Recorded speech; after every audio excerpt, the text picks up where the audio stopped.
Crime Story, les rendez-vous d'Alfred Hitchcock racontés par Serge Sauvion. Aujourd'hui, vers le nord pour Grandview de Nancy Scottelterle.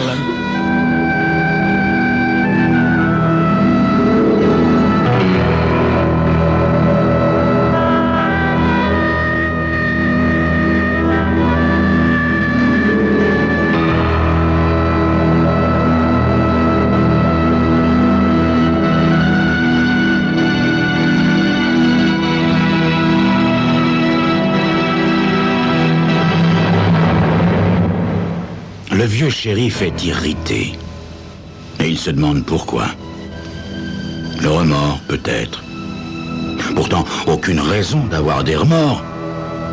Il s'efforce d'inculper un individu de meurtre, mais ne le croit-il pas sincèrement coupable? Évidemment. Il reste un doute.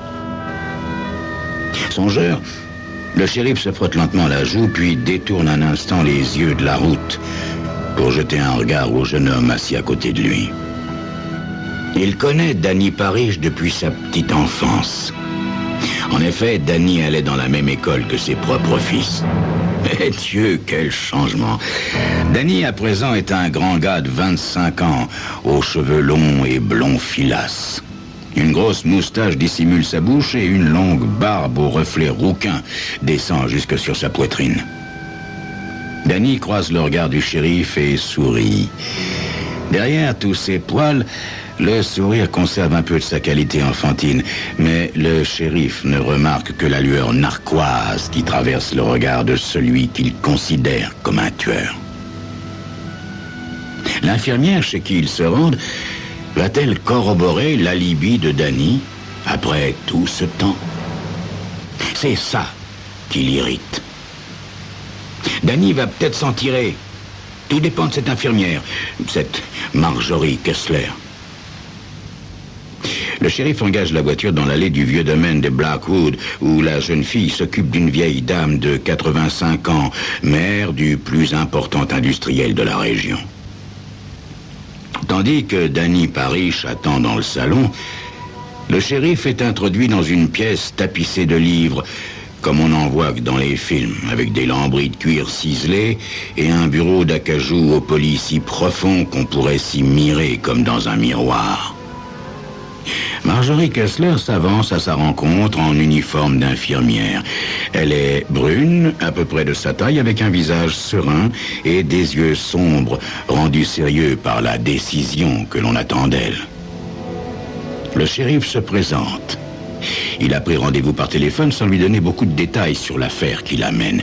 Je vais vous relater les faits, mademoiselle Kessler, afin que vous ayez une meilleure idée de la situation et de ce qui est en jeu. En février dernier, il y a donc presque un an de cela, Rod Granger, propriétaire d'un débit de boissons à Grandview, fut assassiné au cours d'un cambriolage. Il possédait un commerce prospère et, comme c'était un vendredi soir, beaucoup d'argent se trouvait dans la caisse. Le criminel s'est acharné sur sa victime sans aucune nécessité. Découvert par un client vers 11h moins le quart, Granger mourut avant l'arrivée de l'ambulance. Il n'y avait qu'un seul indice. Granger serrait dans sa main une touffe de cheveux blonds. À part cela, rien. Pas d'empreinte, pas d'arme du crime à retrouver, pas de témoin. Et puis, la semaine dernière, un jeune homme nommé Howard Evans est rentré d'une expédition scientifique en Afrique. Mis au courant de ce meurtre, il est aussitôt venu me trouver. Howard était revenu au pays en février parce qu'il venait de perdre sa mère. L'enterrement a eu lieu précisément le vendredi du meurtre. Evans devait prendre l'avion le soir même pour repartir. Vous pouvez imaginer son état d'esprit tandis qu'il descendait cette rue obscure pour se rendre à la station de taxi. En face du débit de boissons, de l'autre côté de la rue, se trouve une cabine téléphonique. On n'avait pas le temps à perdre, mais cédant à un coup de tête, il entra pour appeler une jeune fille avec laquelle il était sorti du temps de l'université, afin d'échanger avec elle quelques mots d'amitié, n'est-ce pas? Il dit que l'ampoule de la cabine était grillée, si bien que Danny Parish le gars que j'ai avec moi, ne l'a pas vu. Mais Evans, lui, a vu Danny de l'autre côté de la rue, dans le débit de boisson, avec Rod Granger. Il n'y a guère prêté attention sur le moment, étant légèrement dans le brouillard à cause de ses propres soucis, n'est-ce pas? Mais il se souvient parfaitement qu'il paraissait se disputer. Il se souvient également de l'heure qu'il était, car il a consulté sa montre, songeant à l'avion qu'il devait prendre, n'est-ce pas? Il était déjà 10h35. Alors, il a dit au revoir à son ami et il a couru jusqu'à la station. Ceci se passait donc environ 10 minutes avant qu'on ne découvre Granger battu à mort. Mais pourquoi ne s'est-il pas manifesté lorsqu'il a appris le meurtre? Demande Marjorie, qui a attentivement écouté le récit du shérif. Eh bien, il se trouve qu'il n'en a pas entendu parler sur le moment, mademoiselle. Parti en expédition au fin fond de l'Afrique, il n'a reçu une première lettre de son ami qu'au bout de quelques semaines, n'est-ce pas? Elle n'avait aucune raison particulière de mentionner l'affaire. Elle était la seule à correspondre avec lui dans notre ville et, comme il ne recevait pas non plus le journal, il ne... C'est jusqu'à son retour. Mais où est-ce que j'interviens, moi, shérif? J'y arrive, mademoiselle Kessler. J'y arrive. J'ai convoqué Danny pour lui parler.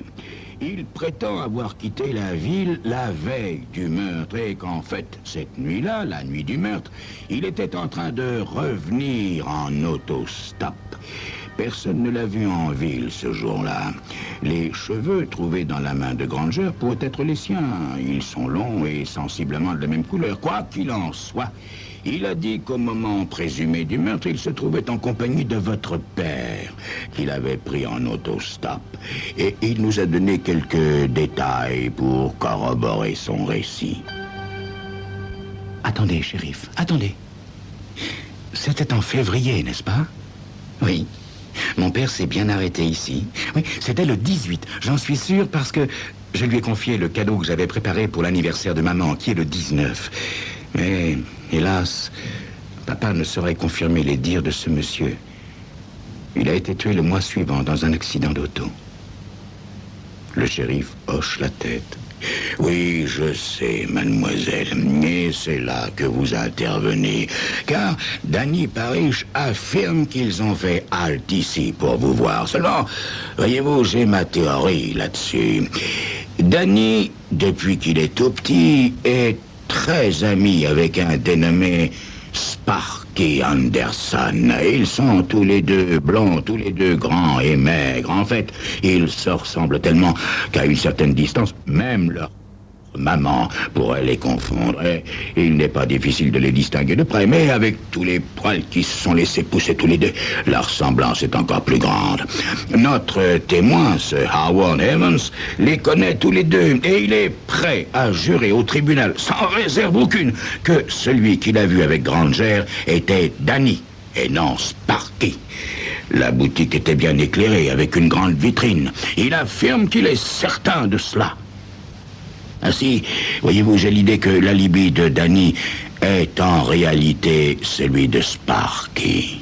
Mais qu'ils l'ont prémédité délibérément, que Sparky a fait la leçon à Danny en lui racontant les incidents et des bribes de conversation, afin que si par hasard quelque chose n'allait pas et que Danny soit quand même soupçonné du cambriolage et du meurtre, il puisse prétendre avoir été avec... Enfin... Il se trouve que c'était avec votre père, sauf que lorsqu'ils ont appris sa mort, ils ont choisi d'utiliser votre témoignage. Ce Danny veut se servir de moi pour son alibi? Demande Marjorie en haussant le sourcil. Oh non, non, non, mademoiselle, non, non, il est bien trop malin pour ça. Il sait que votre père est mort, c'est vrai, mais il s'est contenté de nous donner son nom et de nous laisser mener notre enquête à partir de là. Il a même fait semblant d'être vraiment désemparé un moment avant de se rappeler qu'il avait fait halte ici avec votre père, suggérant que peut-être vous vous souviendriez de lui. Marjorie s'est détournée pour faire les 100 pas. Elle a l'air soucieux. Cette fille prend l'affaire au sérieux, pense le shérif. Tant mieux, au moins elle sera consciencieuse. Je dois vous parler franchement, mademoiselle Kessler. Nous n'avons pas encore inculpé Danny, nous n'avons pas beaucoup d'éléments, voyez-vous. Et si vous doutez de son identité, il nous faudra tout simplement continuer à nous efforcer de rassembler des données plus solides avant de pouvoir envisager de porter l'affaire devant un tribunal. Mais si vous pouvez établir avec certitude qu'il n'est pas le jeune homme qui s'est arrêté ici avec votre père l'année passée, et si vous êtes prête à témoigner dans ce sens, nous pourrons foncer. Sans chercher à vous influencer, mademoiselle, il faut aussi que je vous dise que Danny n'en est pas à son coup d'essai. Il s'est déjà souvent servi de sa ressemblance avec Sparky pour se tirer d'un mauvais pas. Mais cette fois, mademoiselle, il s'agit d'un crime. Marjorie se mordit la lèvre et finit par répondre. Mais comment savoir, shérif? Comment avoir une certitude?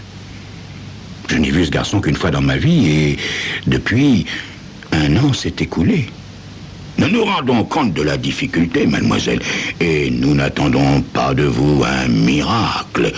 Donnez-nous seulement votre avis en toute honnêteté. Marjorie sourit, faible et fort, étayé de bonne volonté. Entendu, shérif.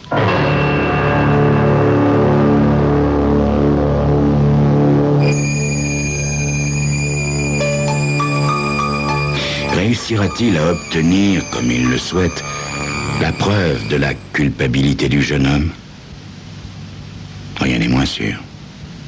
Mais vous saurez tout dans quelques instants.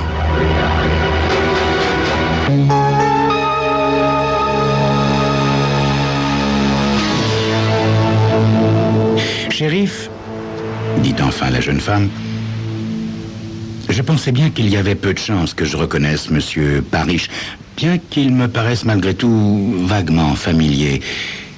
Mais je peux quand même lui poser quelques questions. S'il répond à la plupart d'entre elles, à ma satisfaction, je suis prête à confirmer son alibi. Danny se tourne vers le shérif. « Shérif, est-ce qu'on ne devrait pas avoir un sténographe avec nous ou quelqu'un comme ça ?» Ça n'est pas nécessaire à ce stade, Danny. Tu n'es pas inculpé. Enfin, pas encore. Bien, tout d'abord, demande Marjorie, vous rappelez-vous ce que vous avez dit quand mon père nous a présenté? Mais parfaitement, mademoiselle. J'ai fait remarquer que votre père m'avait traité comme un fils depuis qu'il m'avait pris à son bord et que, par conséquent, vous pouviez aussi bien me considérer comme un frère. Répond immédiatement Danny qui décoche au shérif un clin d'œil triomphant. Marjorie acquiesce sans insister. « À quelle heure êtes-vous arrivé ?» poursuit-elle. Danny hoche la tête d'un air dubitatif. « Bon, je pourrais pas vous dire ça à une demi-heure près, mademoiselle. Je sais seulement que vous avez été obligé de mettre un terme à la visite de votre père parce que la vieille dame en haut réclamait à grands cris qu'on vienne lui frotter le dos. » « Oui, je lui fais des frictions 3 fois par jour, » approuve Marjorie. « Ça la soulage. » Un silence s'établit, puis la jeune femme reprend. « Il me semble qu'il y a eu quelque chose de particulier durant cette visite de mon père que vous n'avez pas pu oublier. Voyez-vous ce que je veux dire? » Image parfaite de la concentration, Danny plisse le front et se mord les lèvres, puis se décide. « Écoutez, je ne sais pas si c'est à ça que vous faites allusion, mais ce dont je me souviens personnellement, c'est que vous avez confié à votre père le cadeau que vous aviez acheté pour l'anniversaire de votre maman, qui avait lieu le lendemain. Il s'agissait, je crois, d'une lampe ayant pour pied un rouleau qui avait servi à imprimer du papier mural. Vous pensiez qu'elle conviendrait très bien au style Hurley américain de sa salle à manger. Le shérif n'a pas besoin de regarder l'expression de Marjorie pour savoir que la réponse est exacte. Et qu'a dit mon père, Monsieur Parrish? Il a plaisanté, prétendant que vous auriez mieux fait de choisir une planche à billets, vu les dépenses effectuées par votre maman pour redécorer la maison. Le shérif se sent à présent accablé. À l'évidence, Danny a été bien préparé par son copain Sparky. Vous voyez, shérif, intervient aussitôt Danny d'un air soulagé. Voyez que je ne me trouvais pas chez Granger. Evan s'est trompé, voilà tout. Il sera pas le premier, ça arrive à tout le monde de se tromper. Bon, allez, on n'a plus rien à faire ici, je crois. Hein. Vous voulez bien me ramener en ville, ou tout au moins me déposer à la station d'autobus. Faut que je rentre, j'ai pas que ça à faire, moi. Fugitive, une idée traverse l'esprit du shérif.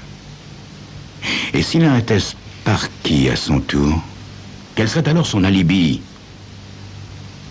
Mais il est temps de prendre congé maintenant.